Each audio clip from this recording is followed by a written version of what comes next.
Hello, everyone, and thanks for spending part of your Friday with me. I'm Greg Swartz, the big man half of the Big Man We Dram, and sadly, for the second week in a row, I'm still doing my dry month. So my We Dram today is Lagunitas hop water, which is beer flavored seltzer, but it is delicious. I will tell you that. But this week, I'm really excited because I've been, as I said in the little promos we made for this, I've been on their podcast a number of times, and I really enjoy talking to the Cask Chasers. So today, been a slight change of plans, but today we're joined by one of the Cask Chasers. I'm sure, arguably the better of the two, the senior, the superior Cask Chaser, only because he showed up. But Bobby had a bit of he wasn't able to make it at the last minute. So Aaron has joined us today. So without further ado, I am going to ask you to please welcome Aaron Pross. What an intro. Well, thanks, Greg. I was hell bent on getting a little dig on Bobby in there, you know. Yeah. No, that's great. That's really funny. No, thanks for having me. Thanks for having me on. I know we keep saying that we're going to do this, and now we're doing this. And Bobby said, I'm not going to do this. So it's awesome, I guess. Well, I think this is the first time I'm going to go public with my theory that one of you is a digital deepfake. And I think we now know who that one is. That's right. That's right. I can't defy it anymore. You've been cornered. That's right. I was just, it's funny. I was just watching there's that thing they do, the Disney Gallery, which is a strange name for it, the show about the making of The Mandalorian. Yeah. And the last one was all about the deep fakes they created for Luke Skywalker.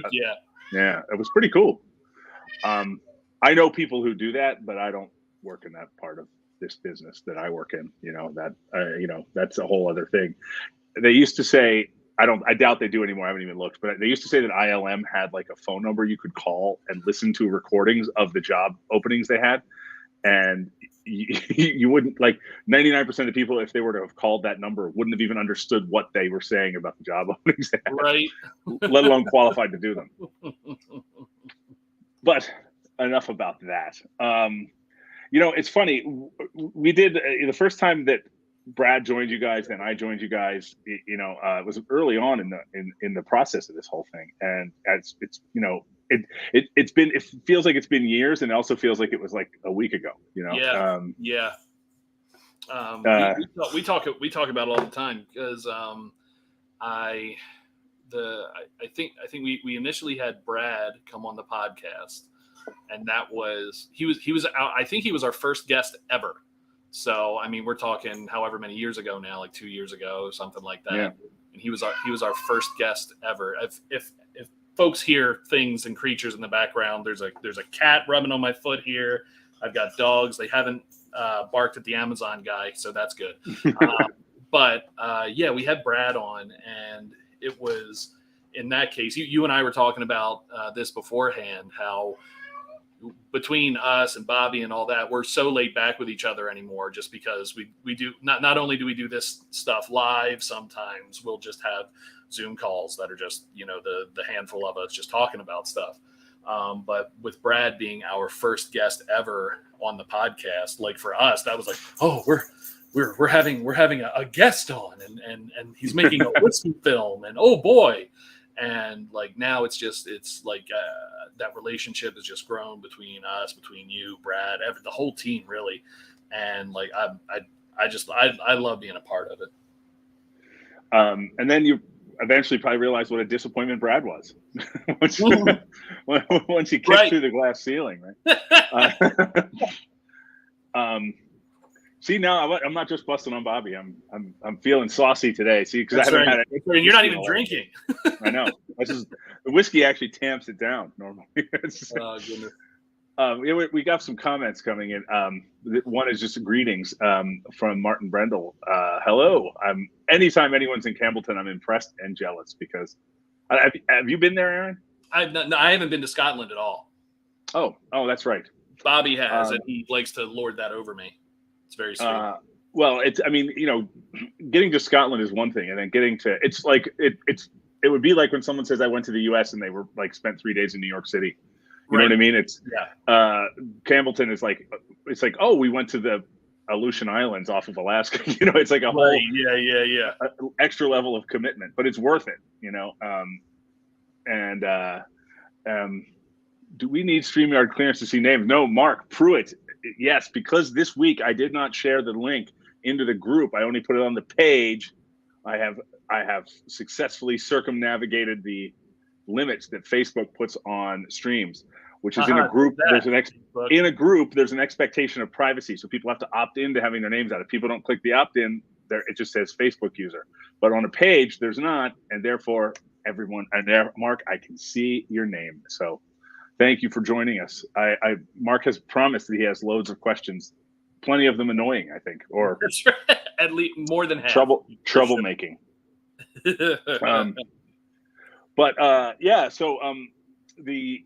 I know we were talking about Campbellton. I've always hated the fact that we got such great footage in Campbellton and used very, very little of it in the movie. And because I'm a big fan of Springbank. I'm a big fan of Springbank, and I'm a big fan of Glen Scotia. I actually have some Glen Scotia over here. But I'm also a big fan of the sort of the ethos of the sort of lack of change, the kind of what if it's not broke, don't fix it kind of thing, and we're going to do something with that footage, but it's always bugged me. One of the interesting things that they told us is that one of the problems they have getting tourists to come to Campbellton is only one road in and out, and tour bus companies don't want to spend 4 hours on the same road twice because people get bored in the tour buses. So I guess they're trying to expand a second small road on the west coast of the peninsula to come up so they can do a loop kind of. It's a cool town. It's just hard to get to.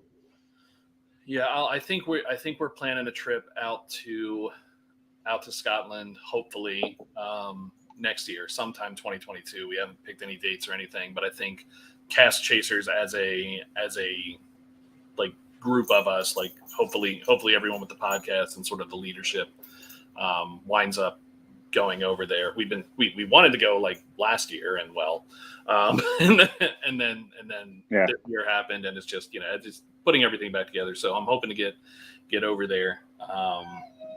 Like I said, hopefully next year. But luckily, I have at least one fantastic film that can show me the landscape of it when I want to see it.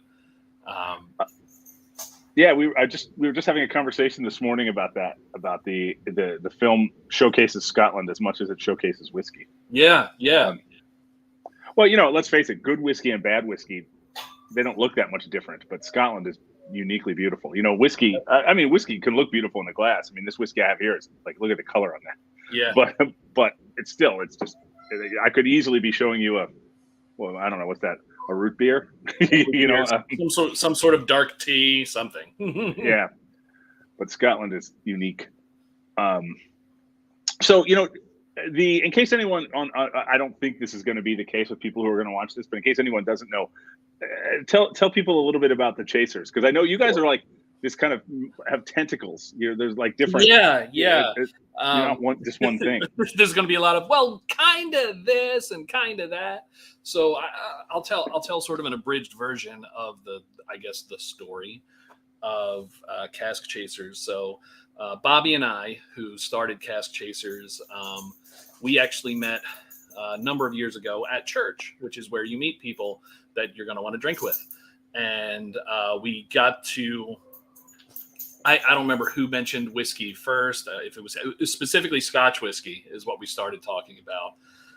But it was something that we just started talking about with each other. And as you know, and everybody who's sort of, come into this whiskey world in the past couple of years here, people that like whiskey like to talk about whiskey. So we just started talking. Literally every time we saw each other, we'd be talking whiskey. And we started thinking, wow, wouldn't it be neat to just have some people come and get together and drink whiskey and talk about whiskey? Yeah, that would be neat. So one evening in December, a bunch of us went over to Bobby's house, and we all brought at least one bottle of whiskey. Some of us brought 2 bottles of whiskey. I think there were 7 of us there, and somewhere between 9 and 11 bottles of whiskey. And we learned a lot about what not to do at a whiskey tasting that first time that we got together. We just kind of haphazardly went through the different whiskeys, tasting them and tasting a lot each time we were drinking. And, but we had fun. So a number of weeks later, Bobby sends me a text and he goes, "Hey, I think I made a Facebook group."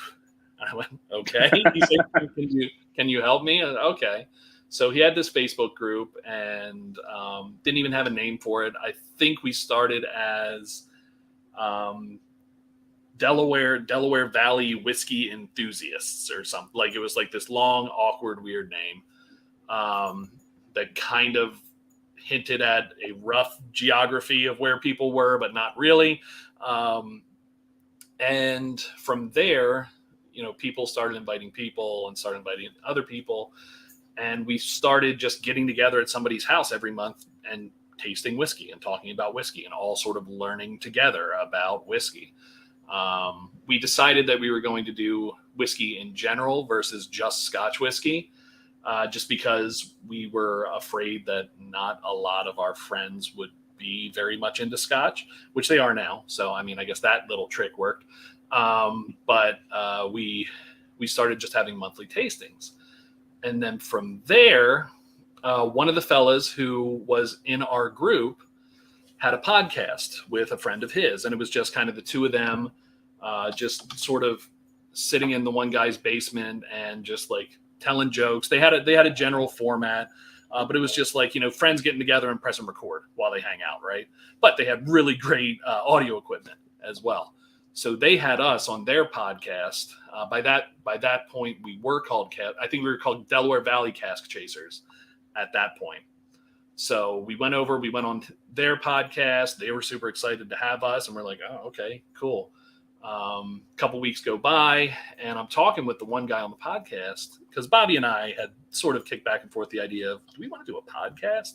Yeah, that'd be neat, but we don't know how to do anything. And that seems like a lot of work. So I don't think we're going to do that. But one day we might. So Scott Norris approaches me. We were actually at Painted Stave Distilling in Smyrna, Delaware one night. They've got a nice bar set up there. And he said, "So are you and Bobby serious at all about, maybe doing a podcast?" I said, I'd like to, but I don't know how to. And he goes, "Well, what do you think about, maybe me helping you and, trying to see if we can make something happen?" So we went, all right. And then at the end of that year, the Cask Chasers podcast was born. It was me, Bobby, and Scott. And we were just getting together a couple times a month, recording a couple episodes, just trying to be educational, kind of trying to find our way, not really knowing what we were doing, but talking about whiskey, which was fun. From there, we really sort of found our groove. And I think our really what we want to do and what we want to try to do, specifically with the podcast, is we want to put people that are unfamiliar or scared to ask the question or scared to get involved in whiskey in the same room with people that know a lot about whiskey, people that don't know in the room with people that do know. And that's kind of where our thoughts were. I heard somebody recently put it really well. We're not teachers, we're shepherds, We're whiskey enthusiasts. We're not, the end all be all. We're not, we're not authorities on the subject or anything, but we're shepherds. If you want to know more about whiskey, we'll help you and we'll point you in the right direction. And then other parts of what we do at least one charity event every year. We do in-person events. But yeah, there's a whole slew of things we do, and hopefully within the year we'll have a YouTube channel up and running too. So, well, that's and the thing that strikes me as unique about you guys is, let's face it, there's plenty of YouTubers and there's plenty of podcasters and there's plenty of whiskey clubs, both on Facebook and in person. But you guys are the only ones I know who are all of those things. We're the most insane people, Yeah, I don't. And honestly, the reason that we're able to do that is because we do have a team. It's not just me and Bobby. If it was just me and Bobby, we'd still just be meeting in his house and drinking whiskey in his basement and saying, this one's yummy too, and like that'd be it. But I mean, right. Our podcast director right now is Katie. She does a great job of sort of keeping us on track, saying, hey, let's do an episode about this subject. Let's do an episode about that subject. She really brings a really great perspective to it as well. And she's learning right along with us too. And like, it's amazing to me just to see the growth in everybody involved. And then, my wife and Bobby's wife are, in addition to myself and Bobby, are owners of Cask Chasers LLC, if you will. And Dana does all of our events scheduling. She also does our scheduling of guests for the podcast and sending out our media packets and all of that. My wife handles the finances of the podcast, and she also, or the finances of Cask Chasers. And she also does our webpage, and she also does our marketing and merch. And so, like, wow, we wouldn't have the stuff we have. And then the Facebook group is its own other thing. We've got 4, 5, 6, 7 moderators on a smallish Facebook group. And that's really the only reason that we can keep rolling, is because we do have other people that are passionate. And yeah, that's funny. I don't have any of those things. Yeah. And I don't mean this as a criticism of her, but my wife she doesn't get involved with all of this stuff at all, other than I have Alphonse, our producer Alphonse, gave me he bought me a door hanger that says recording in progress, and I hang it on the door, and that's literally that's fine. My children have been trained to stay away, but they're at school right now, so that but it's this kind of grew, our Facebook group and me doing this kind of grew out of our Burns Night launch. It wasn't part of our original plan. It was just, we did those 6 nights of me chatting with people, and I enjoyed it so much that we were like, well, let's just keep doing it. And because, let's face it, talking about whiskey with people is a lot of fun, and I seem to enjoy it a lot, and I don't run out of energy for it. So, Right. It's funny. I certainly wouldn't call myself, some sort of, I'm not like a level 3 certified WBSE, certified whiskey sommelier either. But at the beginning stages of this whole thing, what I was able to do is I lived in Scotland for a while, a long time ago, but I lived there, been there loads of times. So if I get asked questions I didn't know what I was talking about, I could just kind of talk about living in Scotland. Be like, oh, I've been to that part of Scotland, and just sort of just kind of finesse the question a little bit. Yeah. That's all you need to do sometimes. Yeah, I mean, I wasn't lying to anyone. I just was, you were just steering the conversation into something that you knew what you were talking about. And if I go back just the other day, I was looking through our original. I have a proxy drive right here, like a low res files of everything we shot on the movie, and so I can search for it, get the time code, and send something to our editor if I need a shot for something, or I was going through it the other day. I was looking at early footage and listening to what I didn't know. And I don't know that I ever heard myself asking questions where I was like, ooh, but I don't know that it was overt, but I could hear it. I knew what I was thinking, and I would be like, oh,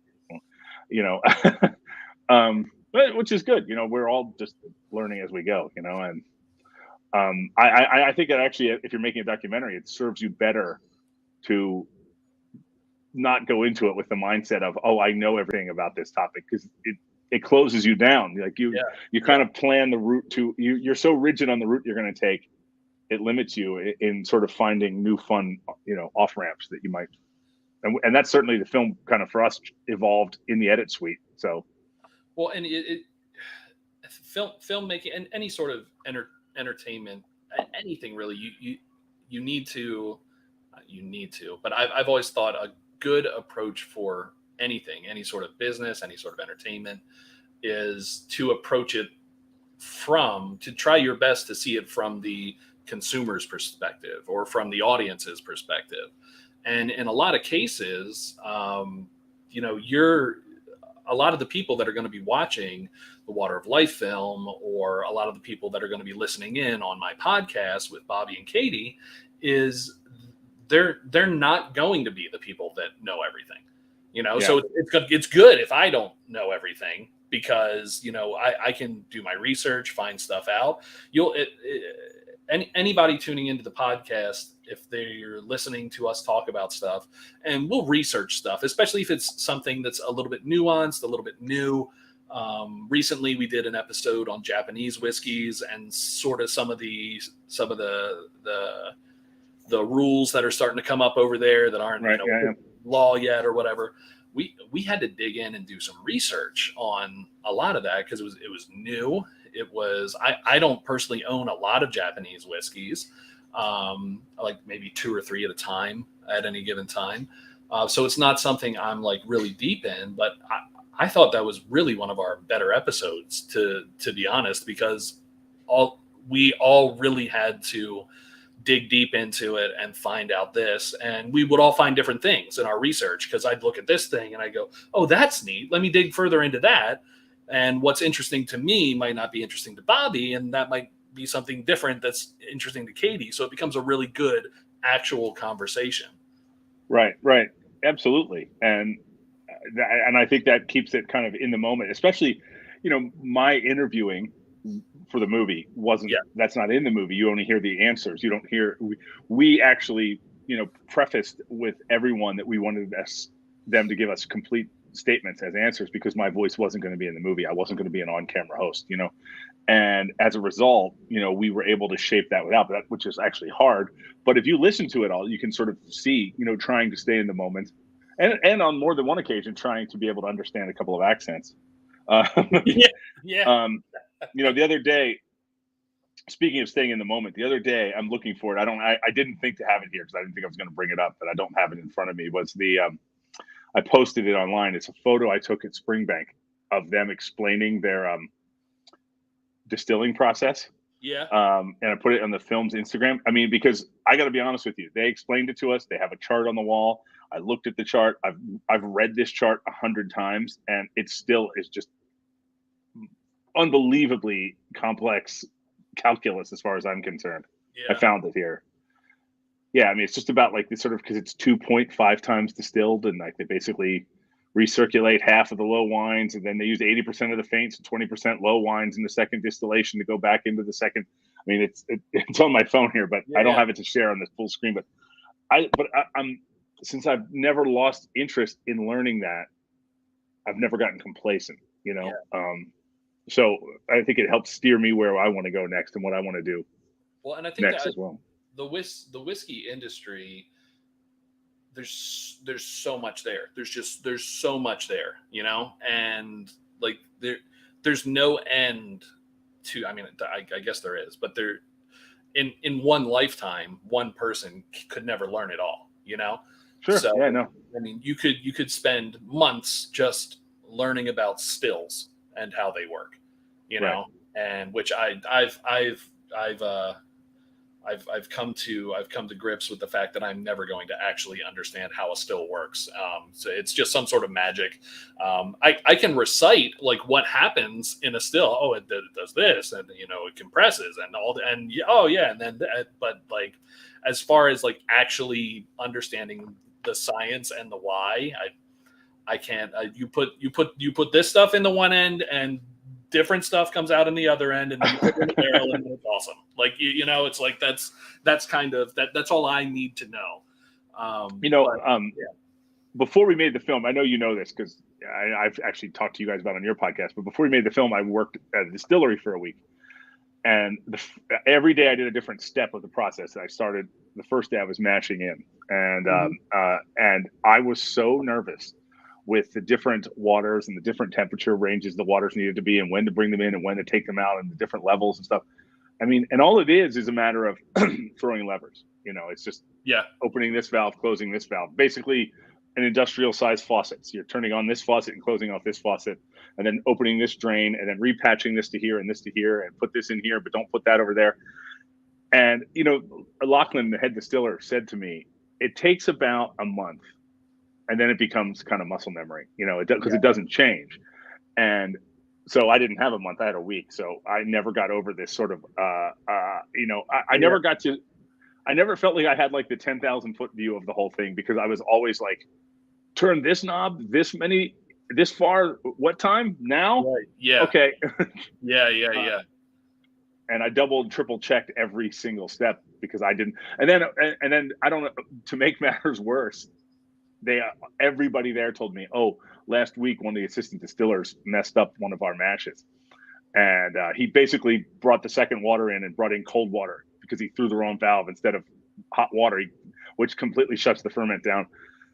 And then what they had to do is spike the temperature of the third water, but they didn't want to, if it's too hot, it'll kill the yeast. So then they had to kind of ride it, and they were all like, it was basically like this sort of a scene in a medical drama where everyone's like, gathered around the guy. And then they're all like, oh, that's what happened, last week. So good luck. Anyway, see you later. But I did get to run the stills on the third and fourth day. I made gin. And I did the second distillation of the mash. I kind of helped with it. I didn't do it alone. Right. Yeah. Well, I wouldn't have assumed that you would have. They didn't go to lunch and said, turn the lights off when you're done. All right, Greg's got it. Yeah, this is 5,000 liters of alcohol. See you later. It's funny. This is Mark Pruitt is being unfair to me because he said, "What's your favorite episode so far?" Well, I'm not going to answer that. Actually, the truth is, Mark, I don't know. I always enjoy it. Always enjoy it. Last week I talked to Kurt Maitland, which was awesome because I know very little about cocktails, and we talked a lot about cocktails and bourbon and stuff, and that's cool because that's a new frontier for me. Other times we'll talk to people that I know very, very well what the subject matter is, and that's a different thing because we can go a little deeper into it because Kurt had to put training wheels on for me last week, but when I've spoken to Chloe Wood from Brooklady Distillery, I know that place pretty well. So it's funny, I got to tell you, one of my absolute favorite moments on a thing with you guys was when Jim McEwen was on the Cask Chasers. And I don't remember if it was you or Bobby that accidentally worded it. You were talking, you said, unfortunately, she's pregnant. She won't be able to drink this week. And Jim was like, unfortunately, what the hell is wrong with you? Yeah. I think we actually put it, I think we actually put it on the outtakes of that episode. What we started doing in season 2, because when we're going through and we're editing the episodes, there's so much stuff. There's not as much stuff getting cut out anymore that there used to be, but there's so much funny stuff that is just isn't like when you're setting up or when you're, like after you're done, like with your actual interview conversation or whatever, that just gets left. So every once in a while, there's something funny that happens. And if anybody's listening to our podcast and you're not holding on until the end of the podcast, usually, after sort of the music fades out at the end, someone will come back in, or we'll have some sort of outtake come back in. And the one Greg is talking about is we were on with Jim McEwen, which Greg, thank you, actually introduced us and got that set up for us. But we were on with Jim McEwen, and at some point in the conversation, the subject that Katie's pregnant came up, and Bobby said, and I forget exactly how he worded it, but it was something to the effect of, well, Katie's not drinking. She's pregnant. Unfortunate. She's pregnant, so that's unfortunate, and blah blah blah. And like he stops, and Jim just looks at us and goes, "It's fortunate," and like we all lost our minds laughing because unfortunately she's pregnant. But no, what a delight! What an absolute delight he was. That he was on fire that day that he was talking with us, and he even because we did our official episode with Jim. And then we started speaking with you and Udo after that as sort of like a second episode or a follow-up episode. And Jim hung on for like just watching us and listening to us for like a solid 45 minutes to an hour after we were done.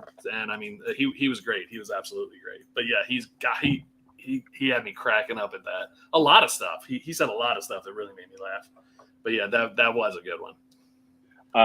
Well, I have to tell you, I mean, it's a unique blessing for me that I got to spend so much time with Jim. And I mean, I've traveled around the world with Jim, and hung out in Australia with him and hung out in Germany with him, and hanging out in that the night we got to Germany, we literally, the airline lost my suitcase, and our producer Tim was with me, and they lost Tim's suitcase too. And so we went to this really nice restaurant in this 13th century castle with Udo and all these other, and Jim was there and everything. And it was just one of the coolest whiskey experiences of my life. And we just literally went kind of pretty much straight in from arriving to there. And Jim went and brought all these whiskeys down to the restaurant, and wound up doing the Highland toast in the middle of the restaurant. Nice.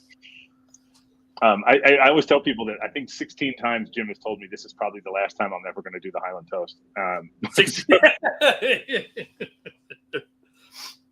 But I keep hearing he's going to retire too. I've been hearing that for however many years. Yeah, I mean, he's stuck to it now. It's been It's been 4 months. Months, now. Yeah. I spoke to him yesterday. Via email, but he's fine. He's doing well. He's enjoying hiking. I mean, he's really, really passionate about hiking, and so I think that's what he's been doing of late, hanging out with friends and family and hiking a lot. So one of the things I'm curious about is I know you guys are up to a lot. What's next with the Chasers? There's one pretty big thing that I can't talk about. You know about it, but I can't talk about it specifically. But more details about it will be coming very, very soon. Everyone knows Katie's pregnant. Okay. Well, what if that was it? Like we've said it on the podcast 100 times. You guys know that? There is one pretty major thing coming that is sort of our next big thing. A really cool thing that has happened just this past month is we have finally gotten back to doing in-person tastings, which we hadn't done for obvious reasons for almost 2 years at this point. And all those they're really low key, local to our area here. We're in Delaware and Maryland, PA sort of area is where we tend to be. Our first one back was in Smyrna, Delaware, but I'm sure we'll do stuff in Baltimore. I'm sure we'll do stuff in Wilmington. And then, so like that's a really big thing for me personally, because it's kind of how we started, was these in-person tastings, and being able to get back to that is fantastic. So that's one thing. Another cool thing, which this is something that's been going on with you for a while, but we finally got a Cask Chasers Water of Life rental link set up for the film, which is big for me, because very often people will say, "Oh, how can I watch that movie?" And I'll be like, let me figure out real quick where you can go right now to go and see it, and then I'll text you something.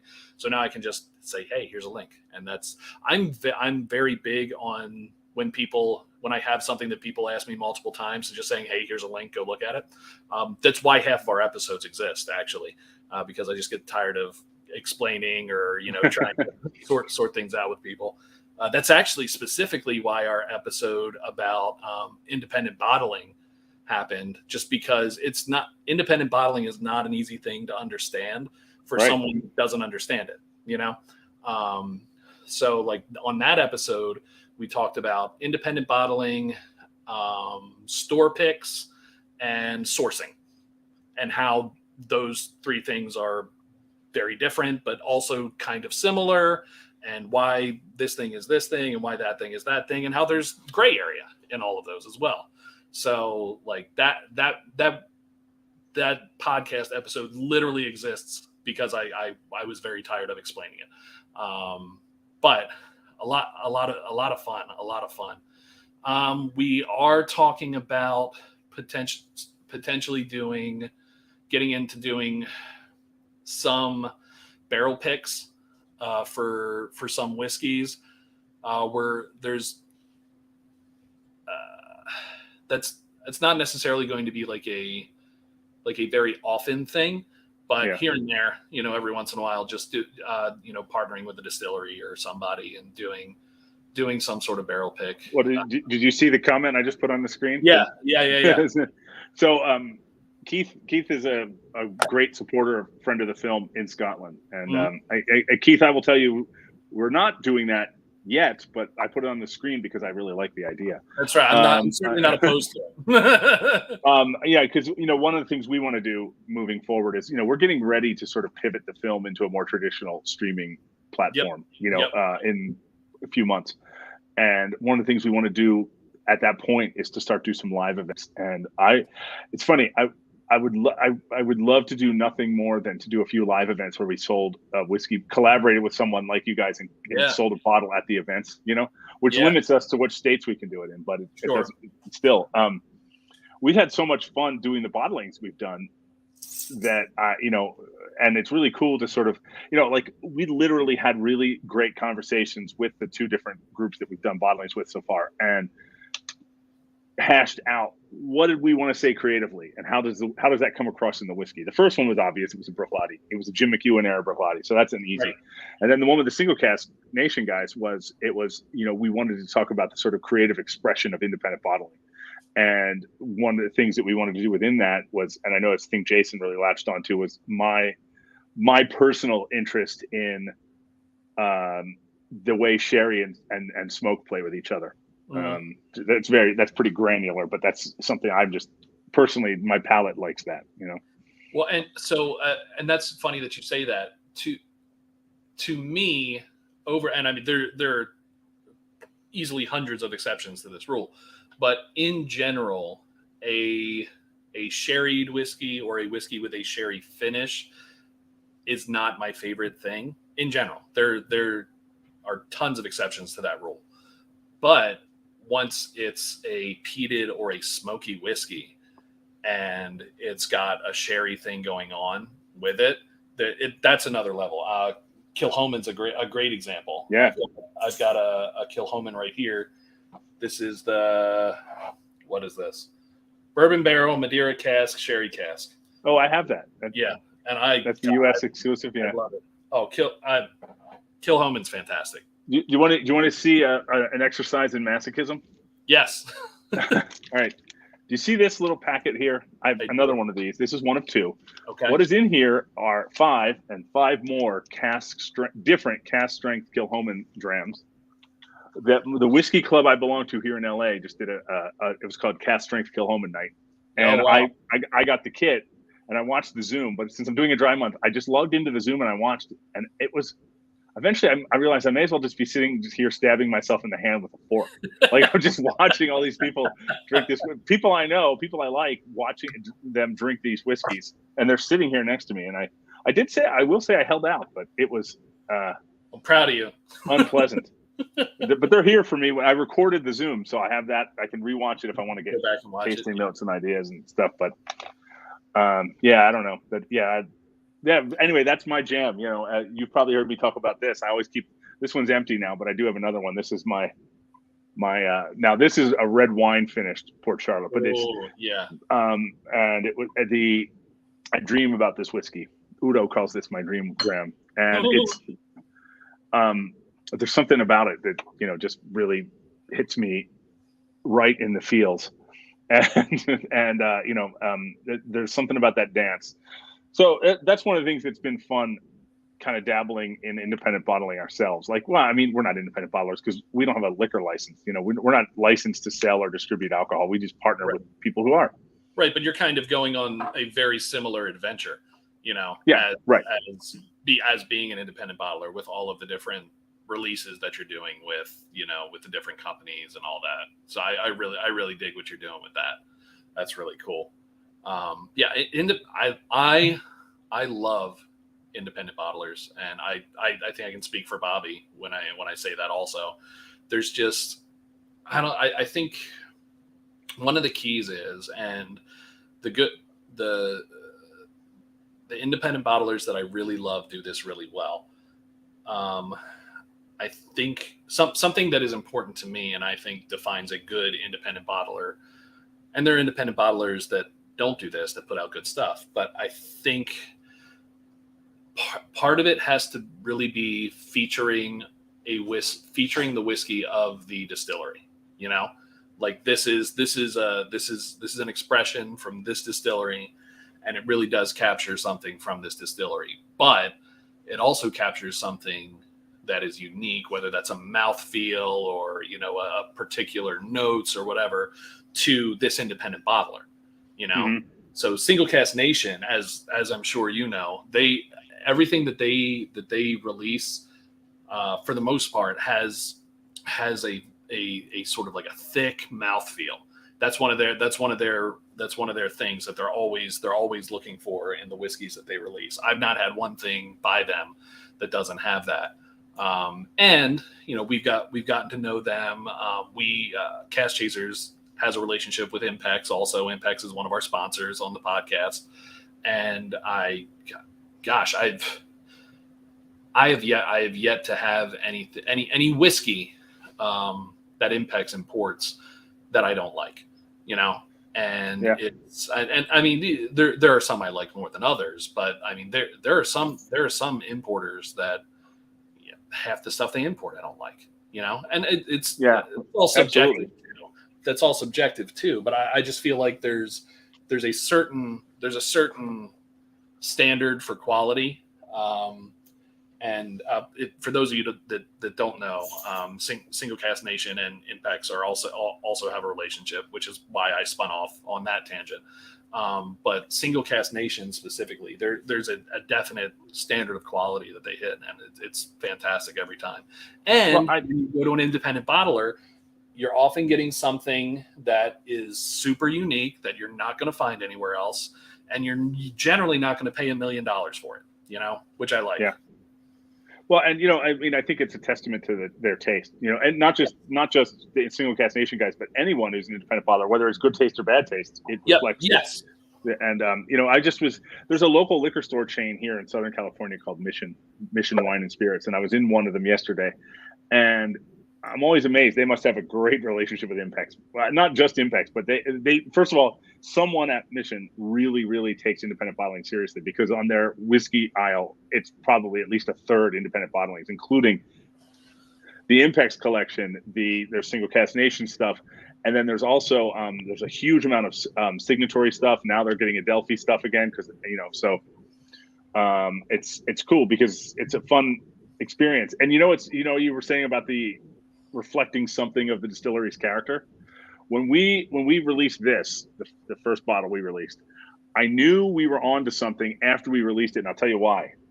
Because twice after the opening nights, when we launched this, Jim McEwen told me when he wrote to me and said, "I'm sitting around having a dram, and I'm having a dram of this." Now, Single Cask bottled this. Jim McEwen made this, but the fact that he has what he has available to him, and he was choosing this, and he agreed with me. We chose this because it was a really great expression of Jim McEwen era Bruichladdich. It wasn't. There's nothing funky about this whiskey. This is an ex-bourbon cask. It's 11-year-old ex-bourbon cask. So this is a pretty straightforward expression of that, but it's still a really great example of it. And it's a heightened showcase of it.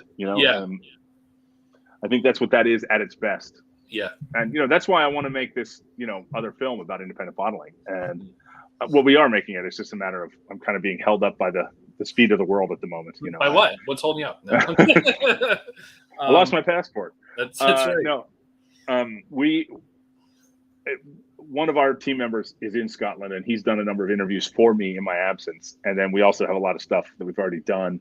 We're probably 4 interviews away, which I could frankly do in 3 days if I were there.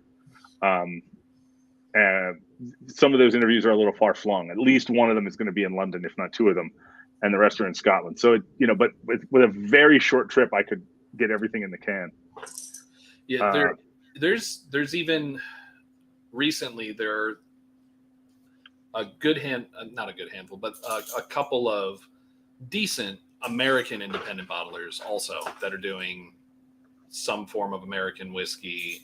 Some of them are doing mostly American single malt or this or that. And there's a couple American brands that are doing it really well. It's a hard thing for Americans that are primarily fans of American whiskey and or bourbon to wrap their head around. Yeah. Independent bottling. It was it was so widespread in Scotland. Like if in Scotland, I mean, heck, it got the Scotch whiskey industry through years and years and years, independent bottle. But in the United States, it's not a commonly known thing. And so you get these American independent bottlers that are starting to pop up, and people just don't understand what it is, And I think there's like an education that has to go along with it. Yeah. Well, and we talked to Lost Lantern independent bottlers, and they and a couple of people that they've collaborated with, and they said like basically every conversation they have is like 2/3 of it are, what is an independent bottler? It's like, do you want to hear about our company, or do you want a definition of what this is? It's like what if you were a bourbon distillery, and you were interviewing with people or having conversations, and every time you had one of these conversations, you had to tell people what bourbon is. Like okay, all right, well, here we go. And it has to be at least 50. It's just, and it's a struggle, and I'm sad for that. That I guess it's not really its own category, but it makes me sad that it's not as well understood over here in the States as it is in Scotland. Yeah, but it's an opportunity, Mm-hmm. And now there's a podcast episode where you can go and listen and find out what's an bottle. Yeah, it's well. That's why I want to do this film. I mean, I'm well aware of the fact that a film about independent bottling isn't going to have the broad appeal that the current film has. But it's to the whiskey world, and to a certain people, it's a much smaller film, and its expectations are adjusted accordingly. You know what I mean? But it's still, it's funny because one of the things we're doing right now is we're trying to line up 3 years worth of films, because we want to hit the ground running when the world really opens up again for us to be able to go do this stuff. But it's when you're a documentary filmmaker, half of your life is spent trying to find the financial partners, trying to find investors and stuff. And it's that's the part I like the least. It's just that's just the nature of business. I get it, but it's I like being on set. I like telling stories and communicating through a camera and then through an edit suite. Yeah. Well, that's the whole. But before we actually went live, you and I were talking about, you gotta sort of keep yourself in check, that your passion doesn't become a chore, and I think from what I can tell anyway, you've done very well with that, and what I've seen that you have released has brought joy to me personally. So that's good. Thank you. If nothing else, Aaron likes your movies, so just keep making them. So that's the I really appreciate you saying that. I mean, it's because our film was meant to be a celebration, it's not an eat your veggies kind of movie. And look, it's not. There's certainly some educational aspects to it, but it's not an educational film. It's not like a how to make whiskey. That's not what's front and center. The story of it is front and center. The passion and the people is, really kind of what we tried to put the focus on. So, and I think it's also got enough. There's enough in there as sort of on ramps for people that aren't, like ingrained in the whiskey community, that I think anybody can appreciate it. I think my mother's seen it, and she's aside from the few things she has sort of picked up from me and listening to a handful of podcast episodes, she's a stranger really to anything whiskey. There are a couple of whiskeys she likes, but she's seen the film and she really liked it. She was like, "That's a really good movie." I said, "I know, that's why I told you to watch it." But yeah, I think it's it speaks to you and your team and everything that you were able to make a film about something that not about something, but a film that features something that can be very complex and can be, to be honest, to someone who's not really into it, can be dull, and you really, really brought the world of it to life and made it accessible for anyone and enjoyable. So good job. That was the goal. and it was also a lot of hard work. Not just on set. Mostly that hard work was really in the edit suite. We really kind of had to visit.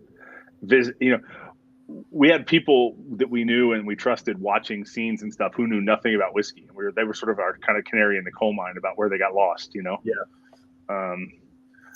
Before we wrap this up, Mark Pruitt is asking us, can you give us a highlight reel of your episodes? They're all good, but maybe a few that stand out more than others. Yeah, let me see. I know they did an episode. You guys did an episode. I know Brad made your finals. Yeah. So that's actually one that I would tell people to go to. I'm trying to pull it up on my phone so I can direct people directly to like which episode it is. But we did recently do an episode that was sort of a recap of like sort of you remember in the old sitcoms they do an episode and like probably the entire new film of the episode was like 7 minutes long. And they're like, remember that time when right, yeah. like kind of like that. So we did one. Absolutely. Yeah, we did one recently that was basically, was it in August? When was it? It was basically that. Bobby and I just sat down and we were just talking about. I remember I listened to that one. I remember I think back east. Yeah, that one was called Cask Chasers Rewind. I think it's one of our probably our four, episode 50 something. I don't remember what it was, but Cask Chasers Rewind is that's actually a good one to go to get a feel for all of our episodes through seasons 1 and 2. So from the time that Scott was our producer and on the show with us to now when Katie is more of a director and Scott is taking more of a consulting role and just sort of getting a feel from a handful of different episodes in there. Can I tell you something funny that you guys may not know? This is like it's a recurring joke on our team, but it's about you guys. Well, not about you. It's mostly about Brad, but it's relevant to you guys. I don't remember if it was when Brad was on your podcast the first time or if it was when you guys did the live event with him on stage. I don't remember which one it was, but Brad told a story about Jim pouring nearly boiling liquid on his hand to see if it was hot enough yet instead of using a thermometer. Yeah. Well, okay. So as we've done these events, we've done dozens of them, big and small, because we do a lot of little private whiskey clubs, probably 4 or 5 a week. And sure. So we wrote different members of our team do them, and Brad does some, and I do some. I do most of them.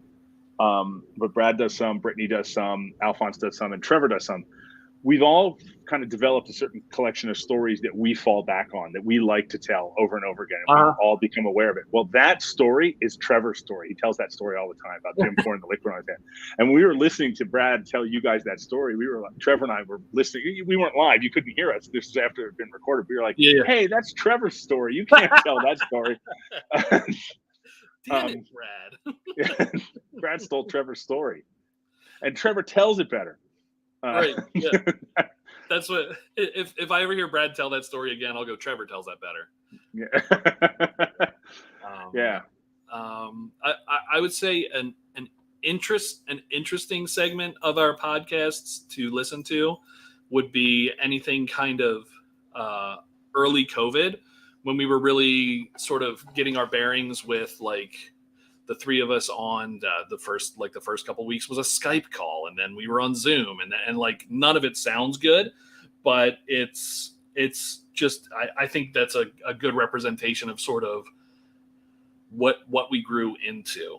A great episode is an episode called The Takeover, and that is the very first episode of season 2. That's when we first started with Katie, and that's when Katie sort of came on and introduced herself. Hanging with a Real Cooper is a fantastic episode. That's our episode with Shug. Again, someone else that Greg introduced us to. And when Greg was, I think you were initially talking to Bobby when you were talking about us having Shug on the show, and you were like, he's got a thick accent. Just so you know, and boy was it, right? But he comes on the show, and I mean, couldn't have been a nicer guy.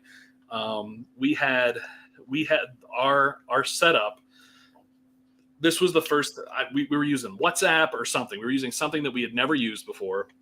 And, since COVID, we've gotten really good at all of these different apps and having people call in and everything.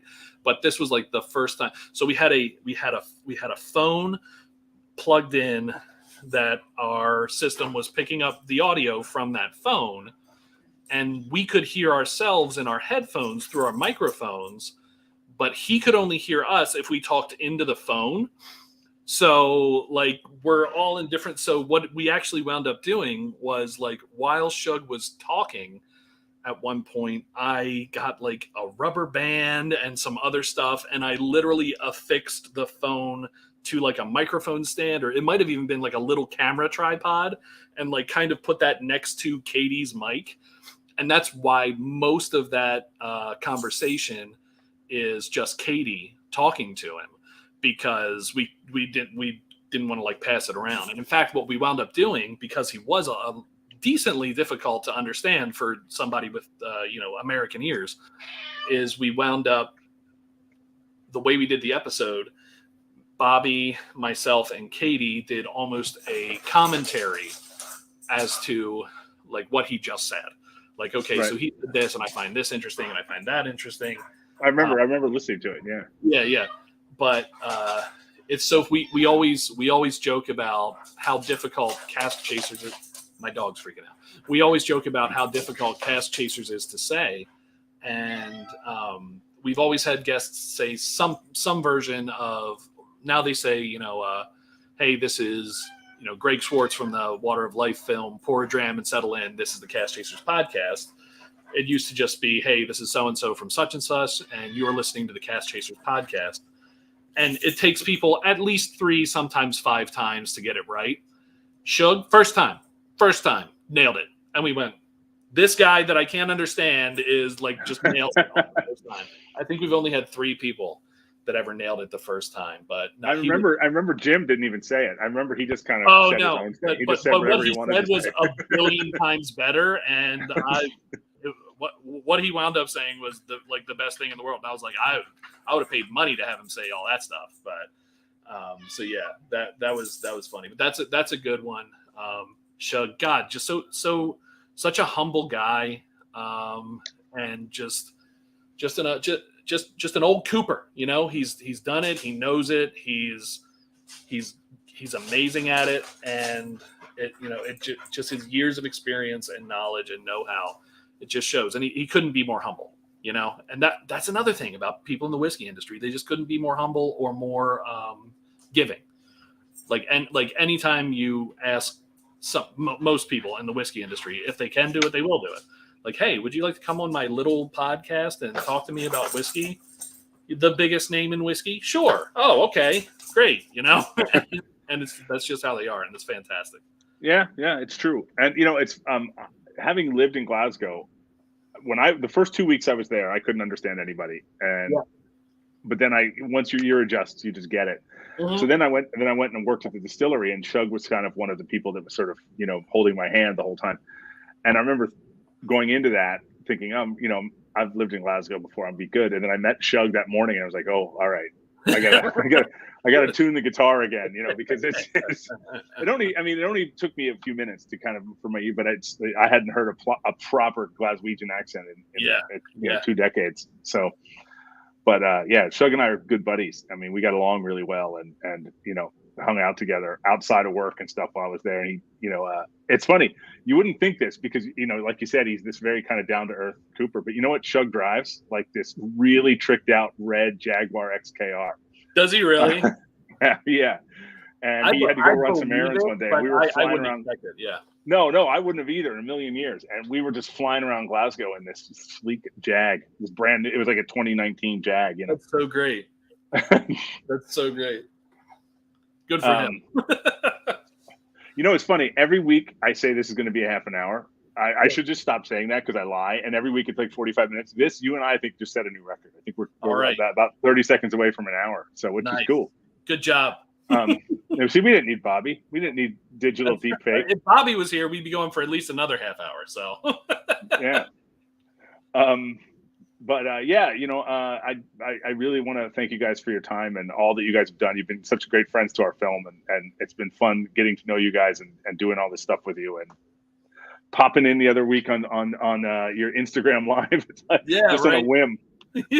Yeah, we didn't even talk about Sam Hewen being on it. I mean, that was great. So I have brought his whiskey up, the Sassenach, to people in the whiskey industry, just people that like haven't heard of it, and they're like, oh, and they without really looking into it too much, they go, oh, okay, yeah, I guess that's probably good. And I'm like, no, this stuff's really good. Like, you should try it. This stuff's really good. But yeah, I mean, for folks that don't know, Sam Hewen is the lead actor on the Starz series Outlander, and he also happens to make a damn good whiskey. And he was gracious enough to come on the Cask Chasers podcast a couple weeks back and talk to us. We talked to him via Zoom, and we also released a YouTube video, which, I mean, the quality isn't fantastic on that, but we knew people would want to.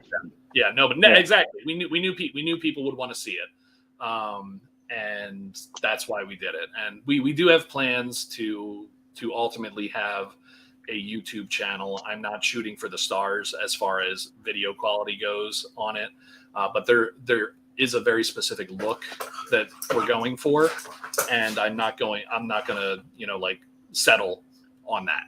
There is a specific look that I would like, that we would like it to have, and hopefully within the year, maybe even the next handful of months, we'll start having that up and running. In addition to the podcast, it will be a version of the weekly podcast, probably not as long as our audio podcast, but it'll at least be a chunk of, or a portion of, the podcast, because people like watching people on YouTube. So why not? Yeah. Before we wrap this up, I forgot I wanted to show you something. Here, I'm going to switch the view here for a second. You can see the background image here now that is showing around. That is actually the casks that had just been delivered that morning to Shug's Cooperage. He has his own little mini cooperage, and these were all outside, and he had to go evaluate all these casks. And he taught me how to evaluate. We were evaluating specifically sherry casks when I was there, and he was sniffing them and putting water in them, and then they pressurize the cask. It's pretty cool where they don't. It's a way to tell if a cask leaks. You don't have to fill the cask. You just put like a half a gallon of water in the cask. Then you put an air hose in, a special bung, and it shoots the whole thing super pressurized. So therefore, if there's a leak, it'll shoot the water out of the side. It'll like spray out or something. Okay. Yeah. It'll force the leak. So I always use this as the background image. And then today I had it all covered up with your and my mugs. That's right. But that's cool though. And it's fun because I've been in between the two of us. You can see like a little line of it, and I'm like, I wonder what's back there.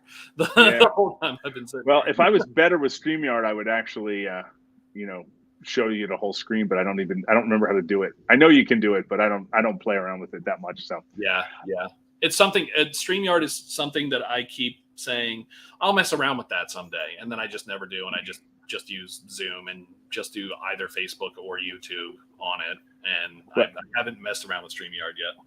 Well, the good news is I know that my wife because through her job 2 days ago, attended Zoomtopia, which is the online Zoom conference in which they tease all their new features, and they're basically adding features in the coming months. I can say this because this was online 2 days ago, that they're adding all these features to basically become ZoomYard, or to become StreamYard. That's cool. They have all the feature functionality of StreamYard. So, well, good. Then I don't have to learn anything. Yeah, there you go.